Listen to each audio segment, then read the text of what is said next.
So now that you have your serger set up, we're going to sew a jacket, and you won't believe how simple and fast this is. So right now I have the two front pieces joined at the shoulder. I just have the pins in there. This is a very loose weave fabric and it stretches a lot. So to secure the shoulders, I'm going to use clear elastic. And all this is, it's elastic, it's just a rubbery elastic that stretches. Ideally, I don't want it to stretch when it goes into the seam. I want it to look like this. So you need to test your stitch. And if for some reason your elastic is stretching out or your fabric's scrunching, go to the top, and this knob right here, you can turn it to the right or the left. This adjusts your presser foot pressure. If it's too low and too tight, it'll stretch your elastic as you sew this in. So test it, which I've already done, and now I'm going to sew the shoulders. So what I like to do is, we're only going to sew half the garment, except I'm going to do both shoulders, because it's just as easy to do both at the same time.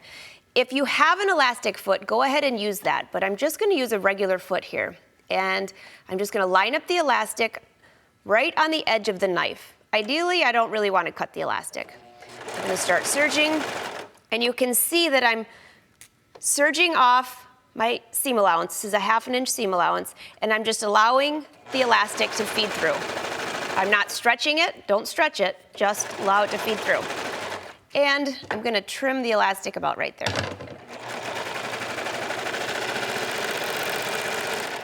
See. That looks great so far. Now let's move over to this shoulder. Do the same thing. Just going to line up the fabric under there. You might notice that I am using a couple of pins. Be very, very careful not to leave your pins in as you serge, because the knife will cause havoc with that. All right, we're going to get serge to the other end. And I'm just going to trim the elastic a little bit past.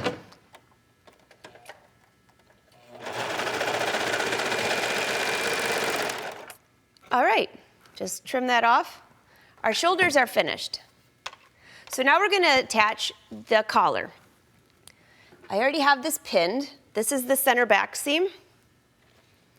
And I'm just going to go ahead and serge right down the center back seam. So you can imagine, once you got the hang of this, I can literally make this jacket in less than 10 minutes. Serge this off, making sure that my pins come out. Just go right down the end. This is such a fun collar. It's just a strip of fabric.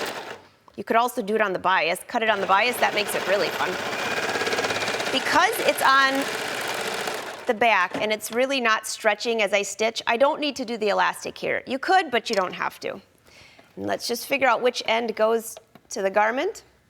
You'll notice that it's cut a little bit on an angle. This is the flap. So this part right here will go directly onto your jacket. So I'm just going to grab my center back seam, and I have a little snip here. That's the center back, and just pin that. I'm flipping it around so my garment body is on the top when I'm serging. It's easier to see where everything is if you start on this side. So I'm actually just going to start at the shoulder, because I said we're just sewing half of the garment. I'll start at one shoulder and go around. To do that, I will lift up my needle to the top position and just glide that in. You don't always have to have your serger at the beginning of a seam. And just start stitching. Now this is one area that can get a little stretchy. Just gonna say, this fabric is slinky. Just gonna move that around. I want to make sure that I'm not accidentally cutting too much, and I'm just gonna use a little bit more of this elastic, just slide that under and start to stitch.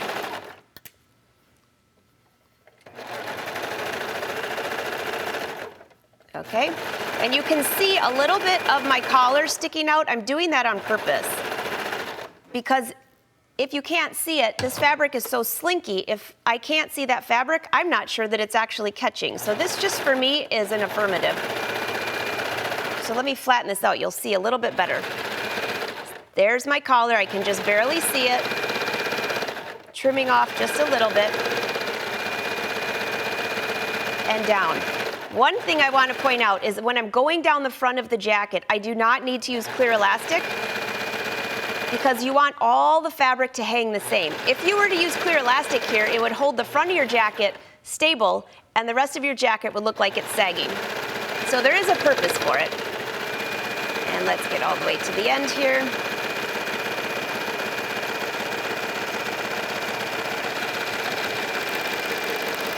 Let's see what we have. So far we have, let's see, there's the back, the front, and the collar. Just so you can see this. See how nice that looks?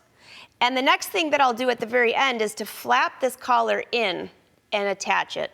That'll be last, but if the fabric was two-sided, then you wouldn't need to do that. This could just hang nicely. So here we have the sleeve area. This is the shoulder seam. This is the back, this is the front. Here are my sleeves, and one thing I want to point out here, if you can see this, I usually put a little notch, a little snip into the shoulder area, and 2 snips so I know where the back is. I also usually mark the front, but I know my pattern so well, so if you just snip a little bit, it'll match up with what you're working on. So there's my shoulder, and this will match to the back. I'm just gonna turn this over. This fabric is very slippery, so maybe it'll behave today. I'm just gonna put a little pin in here. Now you could also use clips. If you're using a real tight knit, pins can cause damage to it. This fabric, I'm not worried about. So I'm just gonna put a couple of pins. Be very careful when I serge it, not to serge over these. And when I serge it, I'm going to serge from the garment side with the sleeve on the bottom. By doing this, I won't have to ease the sleeve in. It should match perfectly anyways. Now, of course, it depends what pattern you're using, but I know for this one, the sleeve should match. Don't be too technical on these. You'll drive yourself crazy, and it's supposed to be fun. All right, so let's go back to, this is the shoulder seam. I'm lining up the edge, getting rid of that first pin. Just lift up the presser foot. Another way to do it is just lift the presser foot like this. And I'm going to start serging.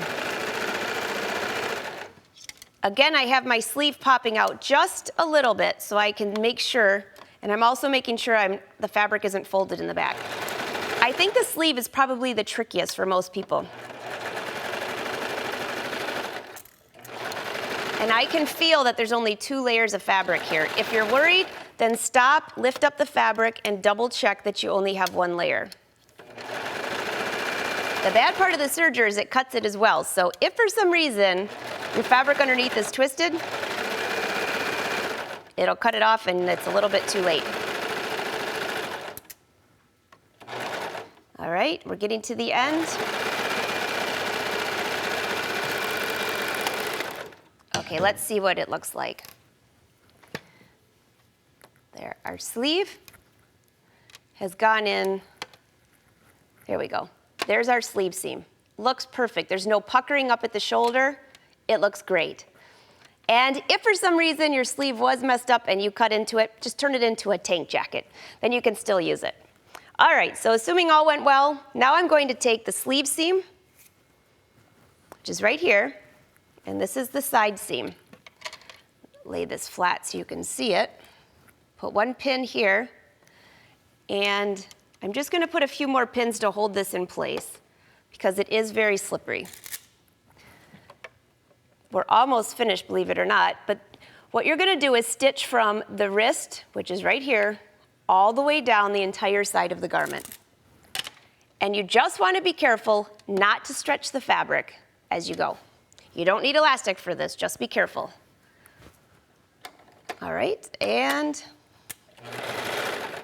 just going to get rid of that thread. And now I'm just going to use my hand. If I place my finger right in here, notice how my print matches up perfectly.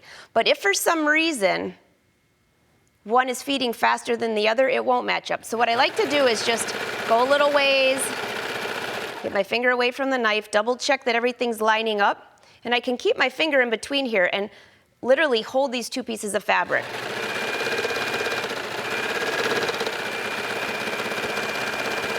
All right, we are almost down to the side.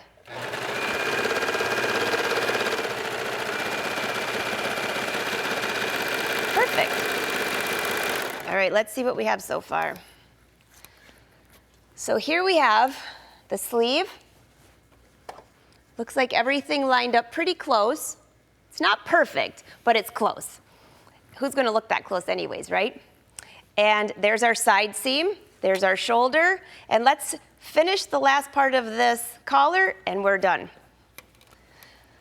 Here we go. There's my center back. Remember we had that? I just want to show you how to fold this. And we're going to finish the collar. The one thing that I'm not going to show you how to do here is hem. But if you have a cover hem machine, you'll go ahead and hem the bottom of the jacket and the sleeves and you're all finished. If you don't have a cover hem machine, you can use a twin needle on a sewing machine. Let's get past that elastic there. And I want to show you how I'm doing this. Why am I serging 2 rows? Well, because it's easier when you have a slinky fabric. It's really challenging to get those 2 to lay straight. So there's the bottom layer, and here's the top layer. Again, I have it over just a little bit so I can see it. Just trimming off the crooked edges after cutting.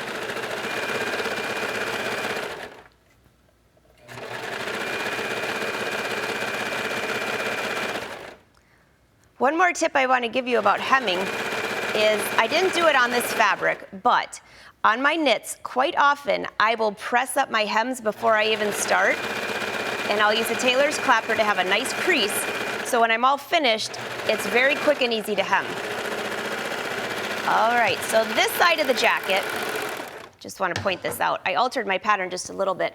The inside is just a little bit shorter than the outside. That's on purpose, because when this drapes, I wanted this to not show so much. So now all I'm going to do is trim that so it's nice and even, just on the front. And let's see what we have here. Half of a jacket's finished. So imagine, it hasn't been very much time. Our sleeve is finished, our collar is on, this drapes beautifully. The last thing we'll do is hem the bottom and hem the sleeve. And the one thing I wanted to mention is when I said that we actually flip this up, what I'll do is press all of this, run it through a cover hem machine.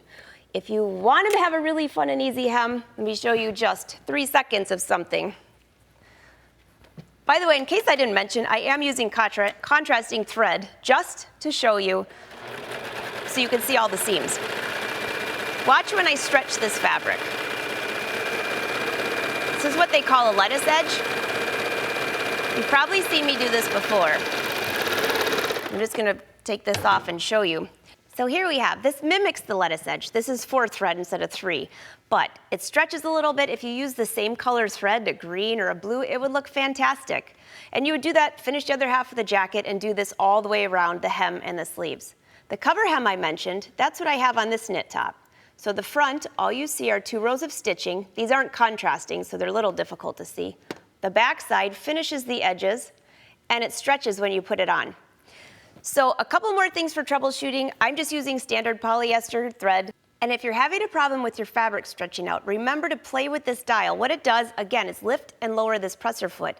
And the higher it goes, the easier the knits fit through, unless you want it to stretch out. So those are a few more tips. One more thing, if you're having skip stitches while working on knits, be sure to change your needle. Knits can really mess up your needle quickly, and you should change your needle more than once a year. In fact, I change it about every 3 knit tops. So that's how fast it is to serge a top. So make a jacket, a tank, and pants, and you're ready to travel anywhere. You have an entire wardrobe.